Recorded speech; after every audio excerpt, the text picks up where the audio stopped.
Hey, what's up, everybody? Welcome back to another 3D Hangouts. My name is Noel Ruiz. I'm a designer here at Adafruit, and joining me every week is brother Pedro. Hello. Good morning, everybody. I'm Pedro Ruiz, Creative Tech here at Adafruit, and every week we're here to share 3D printed projects featuring electronics from Adafruit. Yes. This is the show where we combine 3D printing and DIY electronics to make inspirational projects.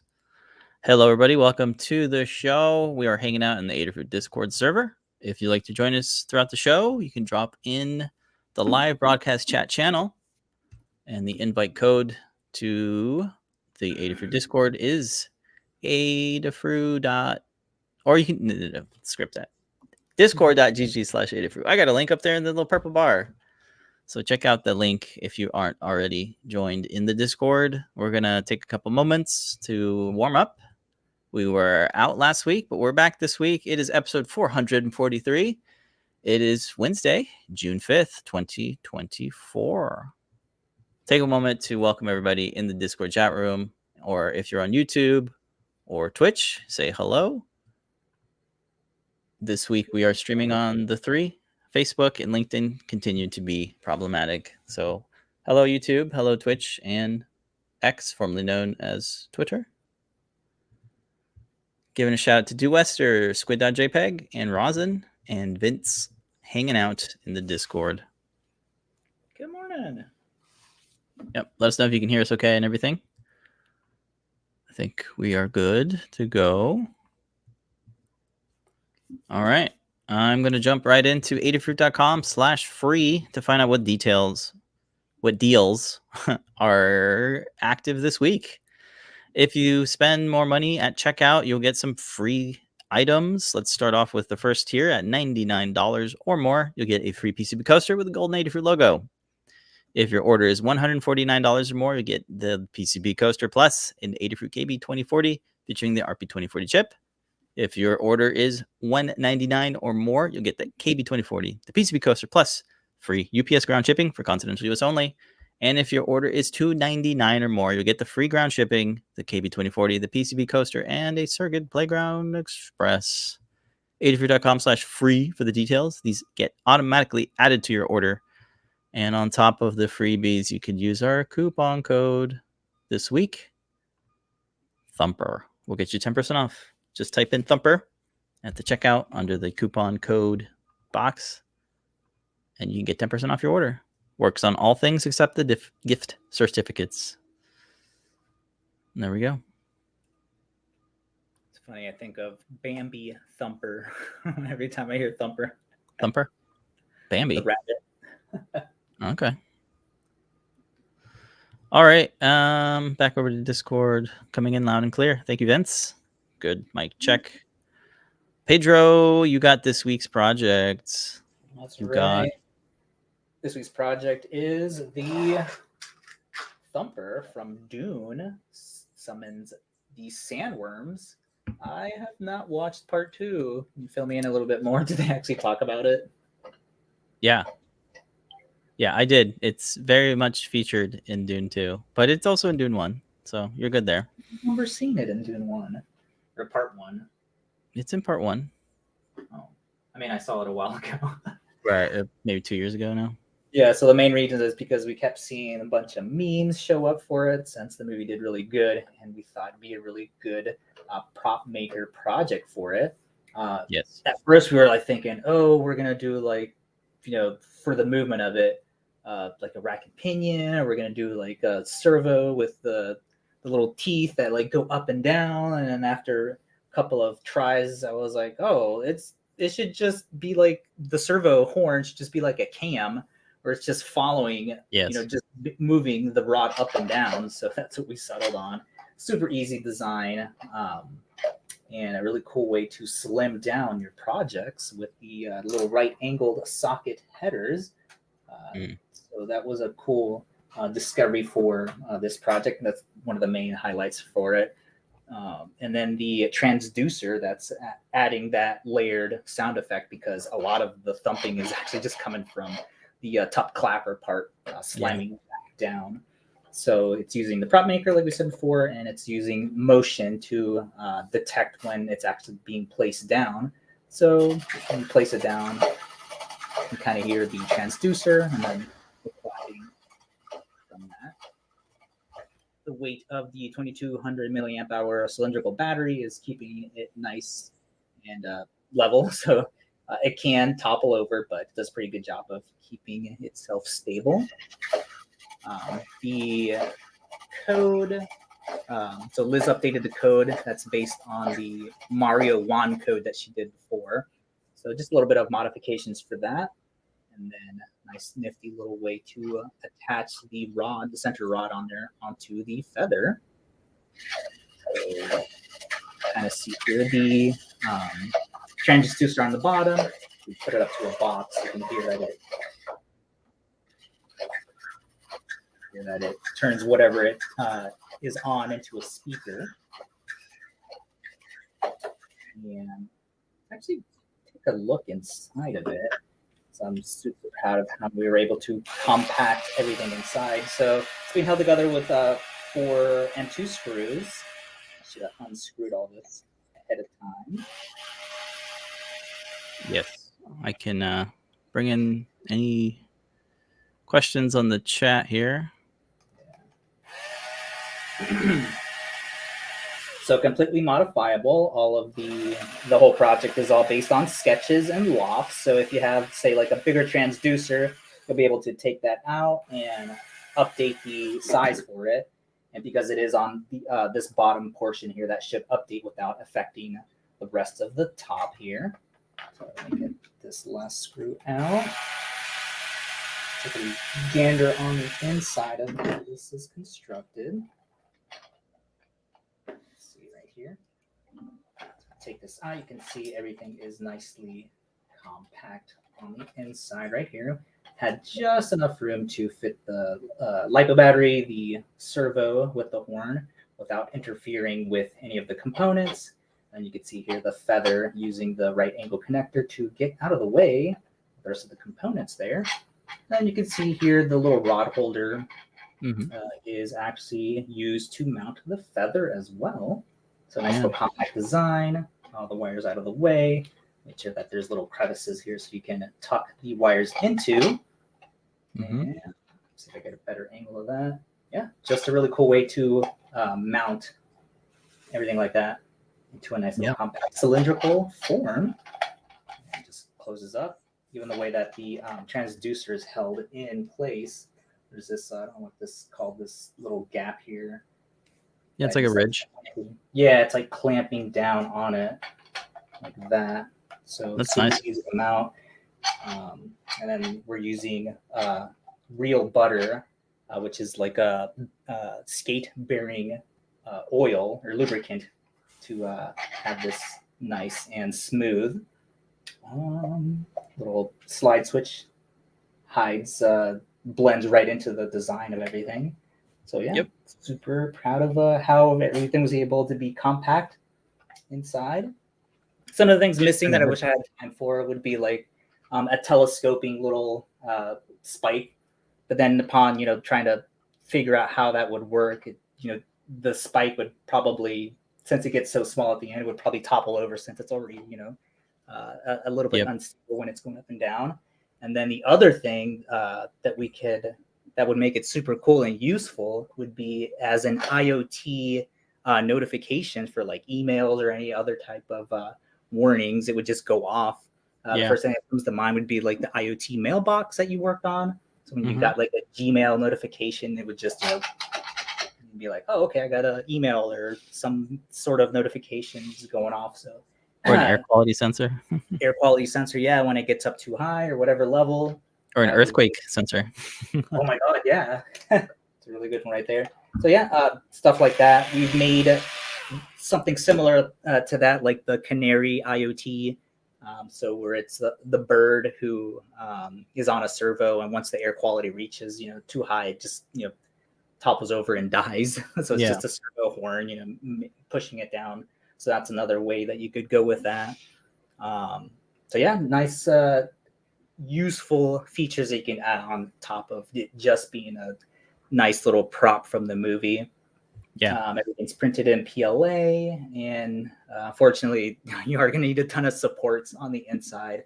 And just because of the way that the geometry is, I still had problems with the Z hop on the printer head, slamming into it, but adding the supports to that definitely stabilized it so it wouldn't topple over while printing. Some other things, yeah, a couple parts to print it out with supports, and yeah, nice little way to have a nice little Dune Thumper. A ratcheting effect would have been cool, but on video you don't feel the ratchet or know that it's not really like in the movie where it does that little noise when he's setting it up, or it turns on, right? It's like, so you can sort of fix that by just spinning it. Yeah. We got a question on Discord. Vince is asking, would you recommend sanding it before adding the butter? You didn't really have to sand it, did you? Yeah, I didn't have to. You can. I definitely tried that too. You have to play this balancing game between having it too loose and then having it too tight. Because if it's too tight, it's going to be super hard for it to move up and down without the horn getting stuck. So I did get that. I did sand it a little bit and then added the oil, and that helped immensely. But you could get away with not even having to sand it if you have the lubricant already on there. Yeah. Okay, good question. Yeah. Some of the things that I had to work with was figuring out the angle. Since let's go back over to this. I started closing it. The angle of the servo horn, or of the rod holder for the center. Yeah. I think there is a way to simulate weight on top of something inside of Fusion, and that's what I was running into because of the weight of this. I had to adjust. I think it's like I think it was 6 degrees. I think that I had to turn this rod just to compensate for the weight that this clapper is when it's on top. So it has it angled down to 0, like the rotation 0. But just a little bit of funky stuff that you're working with when you're have weight on top of something. Yeah. Okay. So, yep, just a little in the weeds talk for design. And I don't know, do they have that sort of simulation inside of Fusion where it can take into account weight on top of something? There might be. I think that's more about like material. I forget the term. Like it'll show you red spots when something might be a stress point, but I'm not sure if you can simulate weight on top of something. Weight and movement. I mean, you have joints and stuff that can simulate the movement, but I don't think you can do weight. I might be wrong, but it's a little beyond what I've done. Yeah. But yeah, good figuring out. It's a good solution to something that could be otherwise very complicated. I think if some of the constraints with like the travel, how far it goes up is like the inner diameter and the size of the horn. Like if you made the horn bigger, it would start clashing into the battery. Yeah. So if you want it to telescope all the way up, maybe use a different battery, maybe adjust the position of the servo. That's why like the CAD stuff is all open source. Like you can go in there if you want to add whatever mechanism or anything, you can change it. So that's good. And then if you don't want the transducer and you just want to focus on making the thing go higher, you can take out the transducer and adjust things as you want. So it's all good. Add the little ratchety thing to turn it on and off if you want. That could be a cool thing. Motion for that.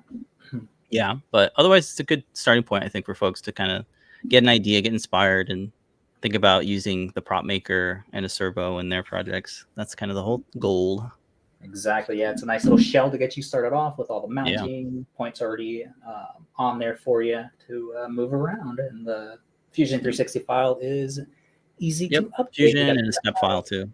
So yeah, good stuff. Let's jump into the Learn guide if you want, and we can start walking through the documentation. Let me change that to this one. There we go. All right, let's go ahead and look into the guide. It's a nice little breakdown of what it does, how to operate it. Of course, it's powered by the PropMaker RP2040. Super easy to attach everything together. Loving the socket right angle headers. Definitely slimmed stuff down. I liked how we ran into this problem where we had to make it even slimmer. And good thing we already have these parts in the shop, so you can easily adjust the angle of the connecting your servo to that. Showing how it's motion activated and how to get that to work. And of course, all the parts for that. The servo, continuous servo, the transducer, and of course right here, the right angled sockets. Yep. Oh, it's bigger right here. So just about everything is in stock, right? Yeah. Very good. Every single Yeah. thing. Wow, what a Shout out to surprise. the Adafruit kitting team and manufacturing team for keeping everything in stock. Also That's got great. the links to the screws that you're going to need for all these, and of course the real butter bearing lubricant. This is the stuff that we use on all of our prints for making everything glide nice and smooth. Yeah. Super simple circuit diagram for this guy. It's literally just the transducer and the servo, and the only soldering that you're going to have to do is the slide switch. Yep. Super easy to do though for that. That's a breakdown of that. Liz did a really good job on setting up the code and CircuitPython page for this. So just your usuals on how to set that up, how to get your drive going and all that. And then handy reset UF2 if you need to. Code breakdown for how this guy is operating. I think all the stuff is built in, right? There's like no library. Oh, no, there is. Yeah, there's a library. And then definitely use the download bundle button. Yes. So it just fetches everything for you. Yeah. It's just a zip file that has all of the folders ready to go. Here's what that should look like. And then she breaks it down too on how the audio and the code works for setting that up. If you want to change the sensitivity of the accelerometer, how the loop goes, all that is nicely broken down. Yay. Moving on to the 3D printing. Like we said before, massive amounts of support material is going to be needed. It doesn't look like that much. I mean, every part, unfortunately, except I think just like a couple parts. Let's see which one battery doesn't holder. need. Nope, the only one that doesn't need supports is the top clapper. You just print it upside down. There is enough of the top here where you can just put like a 6 or 8 lined brim to hold it into place. Print with no supports because all the 45-degree angles, and then the little stopper. The rest is all going to need supports. Okay. Have a breakdown of the support settings. I think what helps keep the waste of the supports down is just having a pretty low density, 10% in this case here, and then the overall the overhang angle for that being at 80%. I tried to get everything as 45-degree angle as I could with keeping in with the design and with what the components would fit on the inside. Yep. So there's always a balancing game for that. That's why you needed a couple of supports for that. Yeah. But again, if you're going to update the model, these are just circular sketches that can be updated with the diameters on there. So you can shrink it down. All of the components should update with that as well. So lots of modifications if you need. Jumping over to the assembly here, just nice, again, breakdown of how to set up the right angle socket header. You literally just break off how many pins you need. One thing to note, I messed up with this again. This comes in a pack of 5. So I ordered like 3. So now I have 15 of these. So just keep that in mind. You got a lifetime supply. I missed. Yeah, just if you just need a couple, just get one because it is a pack of 5. Yeah. I've done that mistake a couple times before for things that come in packs. So just keep that in mind if you don't need that many. Let's see. Mounting to the 1/2 of the body. Just showing that how the little rod connects to the featherboard to connect that in as well. It's all one mount for that. The slide switch, I had to do a couple of highlighting here since it is such a dark part. So yep, just highlighting like how the slide switch goes into the little cavity there. When this guide was getting reviewed, everybody was thinking that it was plugged into the wrong space. Yeah. So I have this elevated specifically so you could tuck some of the wires underneath there. Because you don't want those getting wrapped inside of the horn. So, right. Yep, just follow the circuit diagram. This is where it plugs into the speakers, and then the wires are the standoffs are tall enough so you can tuck some of the wires underneath there. Yep. Okay. The LiPo battery holder is held with M2 by 8 millimeter long screws. You pre-drill those in there so you can make it easier when you're screwing those into the little circuit or the screw mounts for that. Definitely recommend using a long bit for your drill or your screwdriver. That makes it immensely easier. See the LiPo holder just press fits in. That's simple to add on there. And then the servo has a nice little cutout so that the wire can fit through that. And then one screw mount on the top here. You can use the included screws or an M2 by 8 millimeter long screw to fasten that in place. Okay. Let's see. Once all that is set up, like we were saying before, we're using real butter to attach the rod and then the stopper. And that's where you can add your lubricant to make it all nice and smooth. And then you can see here how the right angle socket is connected. And that's pretty much it. Nice, simple little build, compact, both sides. When you're aligning these and joining them together, just make sure that the wires are out of the way of the servo. Because it did happen to me once where they did get caught up in there. And I had to quickly turn it off. Okay. That's pretty much it. The use for it is, just move it up and down. The sensitivity on it is, I have it at a midpoint, so you shouldn't have to shake it violently to activate it. Right. That is pretty much it. Nice. Does it keep looping forever? Does it eventually stop, or? No, it stops after whatever 4,000 milliseconds. Oh, okay. So that's adjustable in the code. All right, good. Yeah, all that is adjustable. If for the servo horn, I didn't mention that you want to use the one that's double. I don't know what this is called, where it's 2 horns on each side. Sure. It's the perfect height for it. I was trying the one where it's just one of these, and I think it's a little bit too high. I think it does run into stuff. But again, you can edit that and try maybe even a custom servo horn. I think one of the other ideas we had too was having like a little piece of wire attached to one of these holes on there, and that would somehow attach to the center rod to have that move up and down. But we're just letting gravity do the work for us. Let it just slide down. Exactly. So you can go ahead and modify any of that if you really need to have it thump upside down, I guess. It's a continuous servo. This is what it looks like. It comes with all these servo horns and some screws.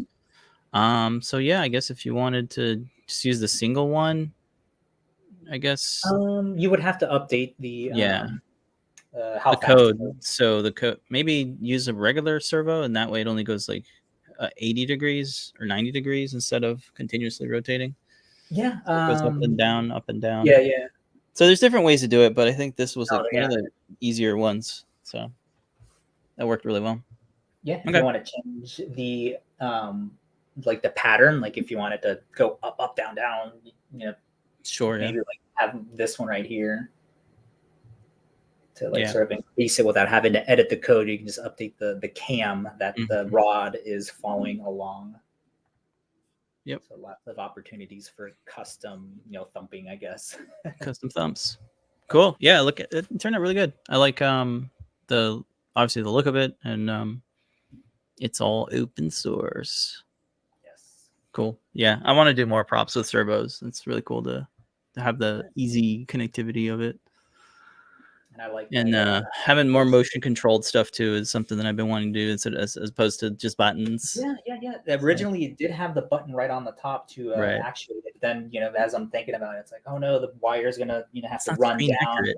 I'm gonna see the wire, and then if I have to Right. go through the tube, then it, the horn is gonna be right in the way. So there's Yep. all these, gotchas when trying to do things differently. Yeah. Or in different ways. I just gotta balance that. Yeah. I was saying before, I liked how it forced me to change the background. Usually, it's always black backgrounds. We have like a pack of like all these multicolored Oh yeah, backgrounds yeah. for the That's funny. backdrops for the Yeah, the videos. sand So color. we were finally able to use this brownish orange background for it. All right. Well, everything's in stock, including the Feather PropMaker RP2040. So you can pick that up if you need it. Stock up on them for all your pro projects. You can use the 10% off discount code Thumper. Get 10% off your order. Okay. Cool. All right. Any other things? I think Vince said, yeah, yep, you need some grip there. Okay. Yeah. We're all cut up. Cool. Any other questions though? Go ahead and leave them in the Discord or chats. Oh yeah, I still need to finish. I need to watch. Yeah, you gotta watch the movie. It's really good. I recommend. You'll be more excited that you've made a pretty well-featured prop in the movie. I keep seeing it pop up in terms of people just talking about it and how much they like it. So I definitely started feeling the pressure, like, oh no, I need to make it actually. It has to actually thump. Clap, because before I was depending the entire project just being about the transducer. When I keep seeing that thing pop up, I'm like, oh man, it's gonna be lame. Yeah, it's gotta pop. It's gotta clap. Yeah, if it doesn't have the servo in there, the transducer, you can't really hear it over over a video, Mm-hmm. So it had to have that on there, and yeah, happy that we were able to make it a nice, simple version of it. Yeah, it's just a horn. Yep. If folks do make it or remix it, please do post it up on any of the channels, Printables, Thingiverse, wherever, Playground, Discord. We'll find it. Just tag us. We'll find it for sure. Yeah. Cool. Very good. All right. That is this week's project. Next up, we're going to move on to prototype. And let me get my thing ready. So this is a project that we want to remake. It is a doozy of a build. Came out in 2018. It used a Circuit Playground Express and one of the big, massive arcade buttons with an LED. It was a really difficult build. It was very tedious. A lot of wiring, a lot of components, and not unnecessary. Just for the time, it really required a lot of things. So you had a separate amplifier board. You had the Circuit Playground, which had built-in NeoPixels, but because it was like nested inside the arcade button, you needed to kind of do all this kind of extra work. You had to drill a hole. You had to do extension cables and all sorts of different routing. And it had a audio jack for some odd reason. I can't remember quite right. But anyway, yeah, here's what it looks like with all the things like wired up. Like it's just this crazy thing. And now we have the PropMaker Feather RP2040. It's all built in, has a built-in accelerometer, has a built-in amplifier, which makes this project so much easier. Screw block terminals, so there's very little soldering involved. So I redid the project. I designed a new enclosure for it. This is it. It's a box with a big button. I have inside the button here. A couple weeks ago, I was sharing how you're able to fit one of the NeoPixel side light LED strips directly inside the button underneath the diffuser that's built in. You don't need to drill anything anymore. So right now, I just have some basic demo code that when you press the button, it randomly plays an audio file. And it's using Rainbow IO library in CircuitPython to change the hue of the rainbow. So every time you press it, it gives you a different color. But that's the basic code. The feather's right here. It's accessible through the USB-C port. On the inside, we have a AA battery pack. So it's safe. So if you drop it, it's a lot more kid friendly because I think we anticipate it being dropped. I added some handles as a design element just so that it's kind of fun to hold. We're using the 3-watt enclosed speaker here, and I have this kind of fun, speaker grill thing. It's pretty loud. These are just kind of the sound effects that we reuse for some of our sci-fi props. But yeah, it's got some details and stuff. It's kind of a fun, kind of different enclosure. It's got these 2 tabs right here that when you press it, it allows you to kind of open it a little bit easier.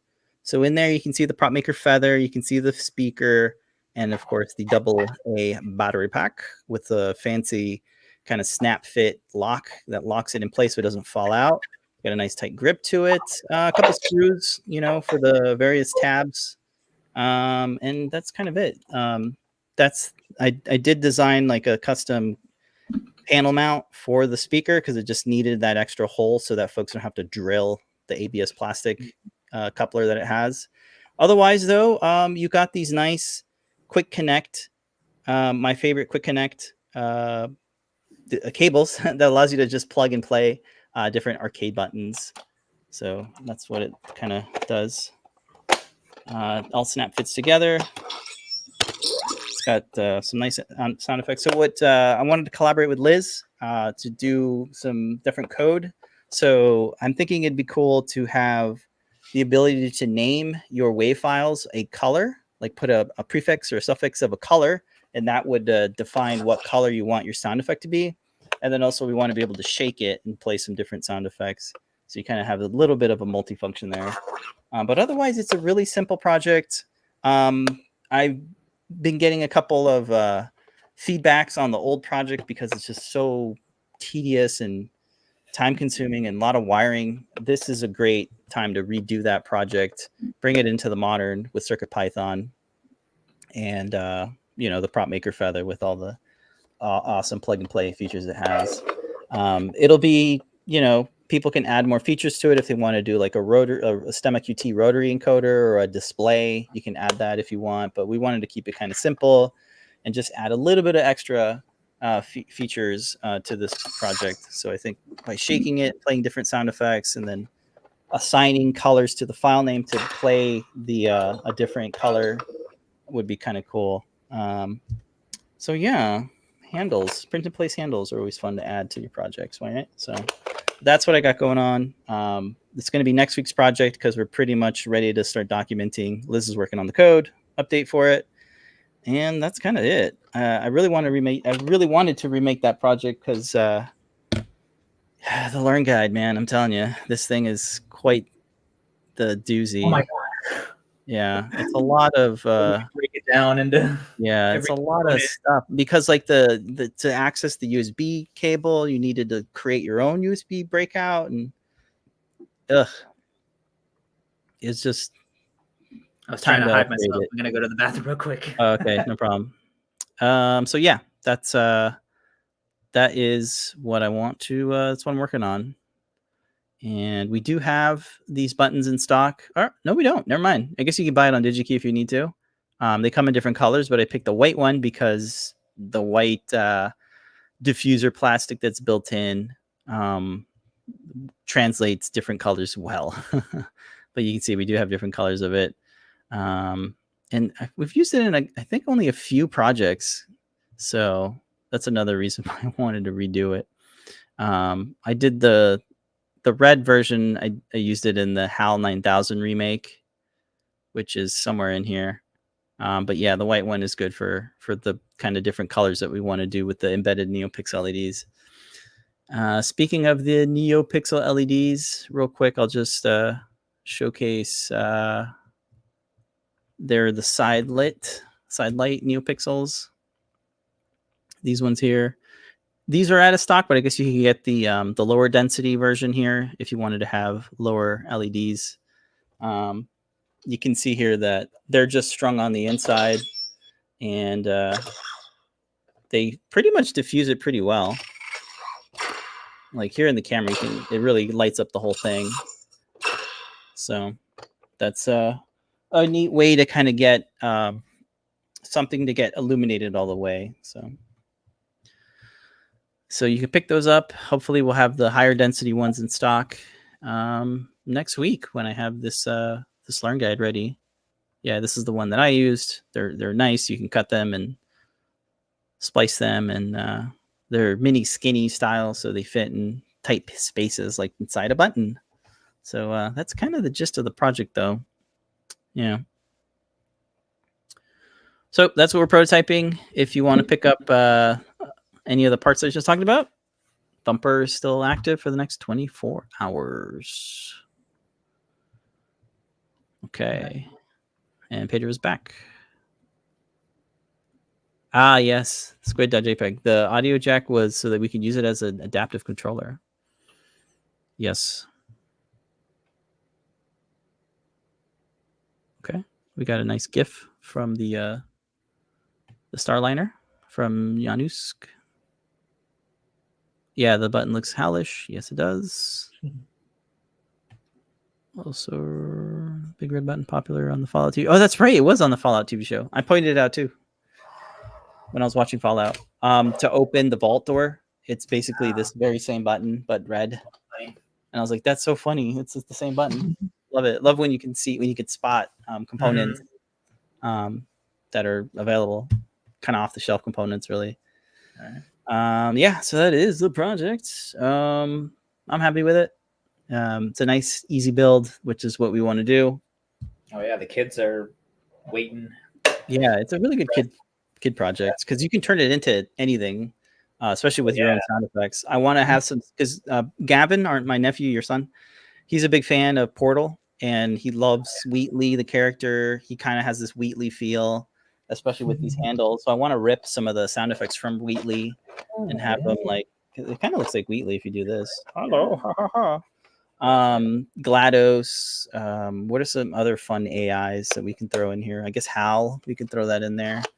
And what's cool about that is like each sound effect you can assign the color you want. So GLaDOS will be blue, Hal will be red, Wheatley will be white. You know what I mean? Like that's what's cool about it. And then what's that TV show? I don't know if they still watch was it the Aquanauts?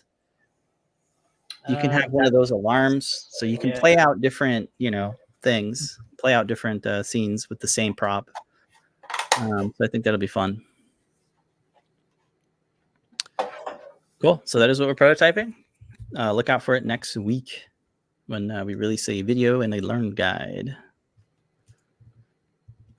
What's going on? We got a Starliner.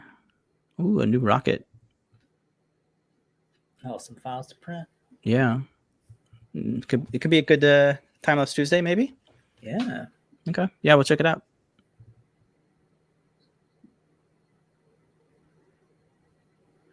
Let's see. Question from Gary Z. Yeah, I'm reading it here. Downloaded the CAD file for the NeoPixel rotary fidget, and the F3Z file only uploads the parts and not the enclosure design. That is strange. I would try importing. I'm sorry, what? I've been saving out just the step file. I should be doing I would say open the step file. That's very strange. I'll take a look at it after the show, but thanks for letting us know. Check it out. Fusion Autodesk. They've been doing a server side update stuff that something funky. Yeah, there's some weird things going on, but one thing that I will try is to break the link to all the external components. That way it'll export a F3D as opposed to a F3Z, because since we tend to use external components a lot because we reuse these products over and over again, or reuse the parts over and over again. Yeah, I see. The step file doesn't include the sketches. All right. Yeah, I'll try to, like I said, break the link to the external components within the design and re-export a F3D, and I will post it when I update it in Discord. So be on the lookout for that. That is interesting. Maybe we'll just start doing that from now on. We'll just break the links when we're done with the design, and then we'll just export a F3D. Because you'll notice if you break the links, it will not be a F3Z. It'll be a F3D because there's no external components. It's just a weird thing that Fusion does. So, yeah. And anyway, it'll probably make things run faster too with the with the way Yeah, the there's external like we said, components are there's like a lot of slugs being slow. I don't know why their cloud yeah, stuff is getting really slow. there's a lot of No problem. Yeah. frustrations right now. Yep. There's some I'll weird stuff. say one of them where the search stopped working. Where Sometimes I'll get even like do a search can't text clickable. input. Yeah. Yep. Yeah, I know. Where I'm like, I'm posting up on the forums too. So I'll continue to report I'm issues. letting them know how I feel, and every time it crashes on me. Really? Yeah. Oh yeah. Yeah, I like to post on the forum. They seem to be pretty active, and the community is pretty active on the forum. So there's normally good workarounds. At least there was one for the slow external component stuff. I was like, oh, that actually works. Okay, cool.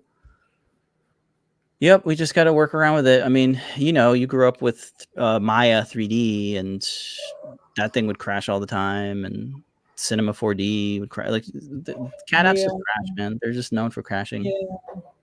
It's just at some point you figured, things you use every day would still work, but no.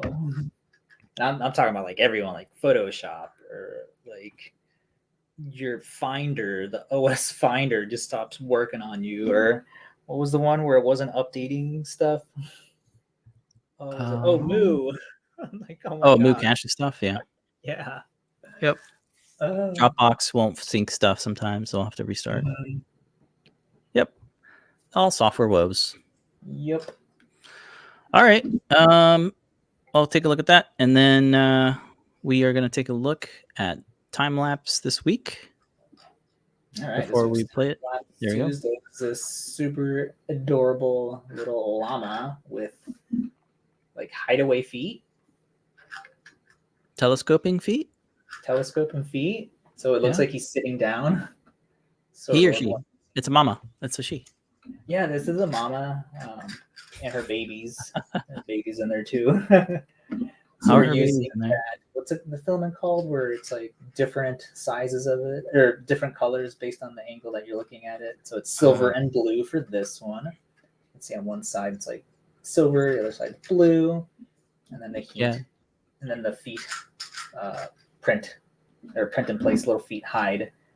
Yeah, that's cute. It looks like it's lying down.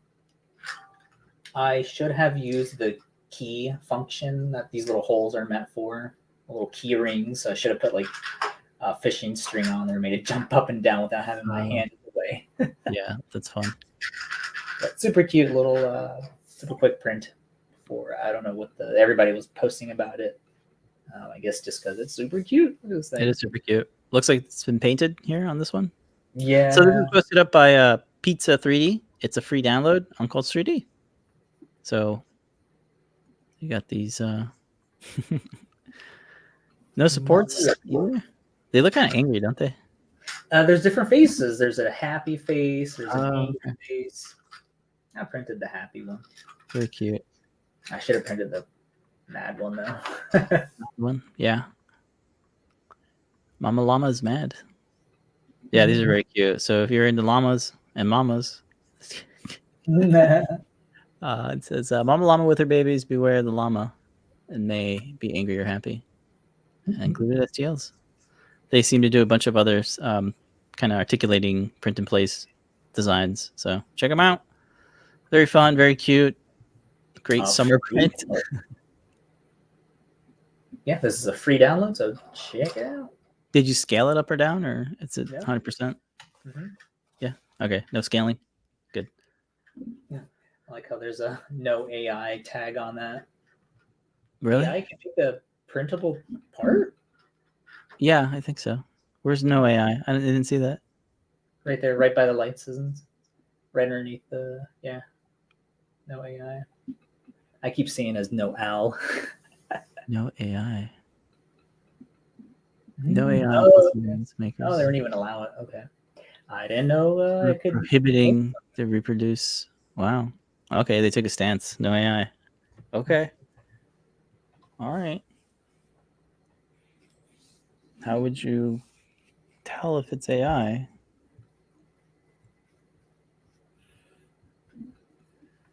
I would use AI to help me like create a mechanism if I needed it. Can it? I don't know. I haven't really needed it Oh, beyond silly questions like when is the school year ending here in my zip code? I know. I'm asking it. How do I wash my hat? That's what I've How been do I asking. wash my hat? Yeah. Or what is this? What is this plant? I don't know. Or it gives me the wrong plant.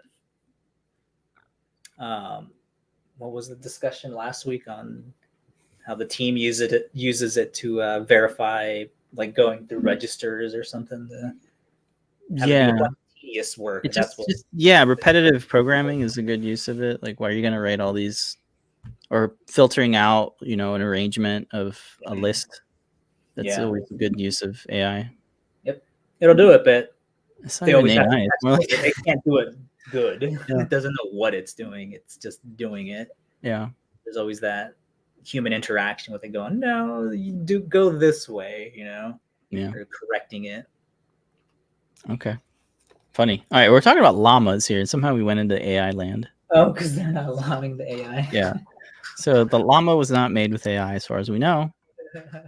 As far as we know. Unless the llama is an AI-powered overlord with its cuteness. All right. That's the time lapse. Check it out. We'll have a link. Actually, let me get the link for everybody.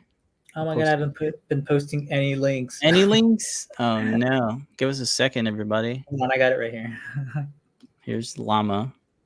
And then you can post up the learn guide. Oh no. My mouse is slowed down. What's going on? It's one of the things we were talking about where yeah, I was upset. Keyboard has stopped working. How dare you say no AI? And not a external keyboard, the one on the laptop. That M2, man. It's time to upgrade to M4. What happened to M3? Yeah. It's just we're too fast. All right, good job. All right, we have one community to make this week. Let's go ahead and jump into it. This is a remix of the Raspberry Pi high quality camera enclosure. This was posted up by Captain Science on Printables. And they say modified the Adafruit case so that the cable fits inside, made the PCB board a bit sturdier, added 12 millimeter washers. And here's photos of the print. Looks good.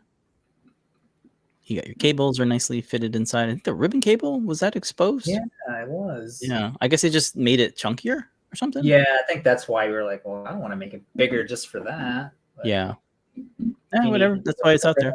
No, if you need it covered up, yeah, totally. Yep.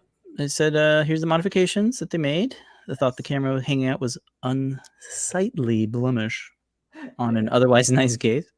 Didn't bother to make a better clip for the back, so it might need to tape or glue. Mine seems to fit okay. However, made the PCB board mount a bit sturdier with the skeletal mount provided by Adafruit, handling the camera by the actual case. Put a huge amount of stress on the 2 millimeter plastic holding it together. It was flexing, it's coming to break, so he made it better. Very nice. Included the Fusion file. It complains about some buggy features in the timeline, but it seems to work. Yeah, I know all about those buggy. Yeah, it was annoying. Sometimes like when you're referencing a reference and you change something, it'll freak out. And you go back into it, I'm like, what's wrong with it? I don't see anything wrong. You hit OK and the red goes away. Yeah, that can happen. What? It's as simple as like sometimes you right click, redefine profile, redefine the plane because you have to tell it, oh, I changed the plane or something. I know. Yeah. For OCD, I like having my timeline clean, but sometimes there's no avoiding having a yellow or a red in that timeline. So it's like if I delete this, my whole design breaks. It's like, what the heck is in here? There's nothing. Yeah. I think breaking links to any projected sketches is always a thing too. That's a good tip. Break the link to the. I've had like visual, like where the whole like solid object turns transparent for some reason, or I can't click on a freaking face. It's like, what is it going on? Oh my god! Yeah, I don't know about that one. Yeah. Yeah, when I place the slide switch inside the body. If I try to go back and try to adjust it, it's like transparent. So it's like, what is going on? Why? Oh, maybe that's could be one of those things where it's like when you're The editing link is something. broken on it. The link is broken. I don't know what reference it's missing. Yeah. Yeah, I've had some weird stuff happen too, where if you bring in a component and then you move it around outside of the origin, and then you break the link, it'll freak out because it's been moved from the origin. So if you're using the origin as a way to repeat or mirror, it'll be like, hey, I can't do it because you've moved it. And it's like, well, how did I know that I'm, how would you know until you do it? So there's a bunch of things like that. That's one of the challenges of a timeline-based parametric design. It's like you gotta be really, really careful with every step. Yeah, especially when you figure out, oh no, I want this should happen before the other thing. You swap things around, and it's like it explodes. Right. Yeah. Just because you wanted to keep all the things that you do to that one component all nicely nestled into its, so it's all back to back, so you adjust the thing down over at the end of the timeline, you just bring it over, so they're all together. So when you want to edit something, you're not pecking around looking for things. Yep. Oh, the frustrations of trying to keep a clean timeline. What is up with you, mouse? Why are you so slow now? Oh my god, my cursor is just like what are you processing? I don't know. Check your activity monitor. AI to all this now, so it slows down even more. Oh, beautiful. That's why you need to get the M4. I'm still on my M1 Mac. It seems to be okay until I edit 6K video. Yeah. All right. Well, good show. Thank you, everybody. We got some more shows for you folks later tonight. Don't forget our coupon code Thumper will get you 10% off your order. Good for the next 24 hours. There's a sleeping dog on the bed, Pedro. Let's see. Later tonight, back-to-back shows. Starting off at 7:30 Eastern Time is Show and Tell, hosted by Mr. and Mrs. Lady Ada. Again, 7:30 p.m. Eastern Time. Come on the Adafruit Discord server for the invite link so you can join and share your projects with the community. And then after that, at 8 p.m. Eastern Time is Ask an Engineer with Mr. and Mrs. Lady Ada. New products, open source hardware, Python newsletter, INMPI, and more. Tomorrow, you will not be on show? Yeah, take the night off. Yep, take the night off. No worries. Can't believe this is what's breaking me down. These stupid OS cursor and everything just updates to make things worse. Vacations, it's coming. I guess we'll talk about it next week because then we'll be closer to. We're gonna take some time off in middle of June, but we'll let you folks know. Next week we still got a show, but then after that, yeah. Sorry. Tomorrow is Thursday. You can tune into JP's workshop, John Park's workshop, at 4 p.m. Eastern Time. Fridays are deep dives with either Scott or Tim, Foamy Guy. Those start at 5 p.m. Eastern Time or 2 p.m. Pacific Time. Nice deep dives with either Scott or Tim. And then that's Friday. So then on Sundays, Lady Ada from the desk of Lady Ada is still happening. I think earlier evenings now. And then Tuesdays, JP's product pick of the week. I skipped Monday, but Monday is the community meeting, community hangout in the CircuitPython chat room. Or is it the CircuitPython? I think it's the live broadcast chat channel. I'm not sure. I forget. I have to figure it out because I think we're gonna have to switch the. Yeah, your internet. Yeah, your internet's looking a little sparse. You have angered the AI overlords. Yes, we have. Thank you, everybody, so much for watching. We'll be back next week with a new project and another coupon code. And yeah, that's it. Yep. With all that said, remember to make a great day. Bye, everybody.